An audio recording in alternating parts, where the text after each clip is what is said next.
نہ تو اندھے پر کچھ گناہ ہے اور نہ لنگڑے پر اور نہ بیمار پر اور نہ خود تم پر کہ اپنے گھروں سے کھانا کھاؤ یا اپنے باپ دادا کے گھروں سے یا اپنی ماؤں کے گھروں سے یا بھائیوں کے گھروں سے یا اپنی بہنوں کے گھروں سے یا اپنے چچاؤں کے گھروں سے یا اپنی پھوپھیوں کے گھروں سے یا اپنے ماموؤں کے گھروں سے یا اپنی خالاؤں کے گھروں سے یا اس گھر سے جس کی کنجیاں تمہارے ہاتھ میں ہوں یا اپنے دوستوں کے گھروں سے، اور اس کا بھی تم پر کچھ گناہ نہیں کہ سب مل کر کھانا کھاؤ یا جدا جدا۔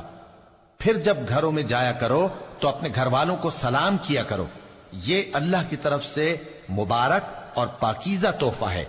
اس طرح اللہ اپنی آیتیں کھول کھول کر بیان فرماتا ہے تاکہ تم سمجھو۔ مومن تو وہ ہیں جو اللہ پر اور اس کے رسول پر ایمان لائے، اور جب کبھی ایسے کام کے لیے جو جمع ہو کر کرنے کا ہو پیغمبر کے پاس جمع ہوں تو ان سے اجازت لیے بغیر چلے نہیں جاتے۔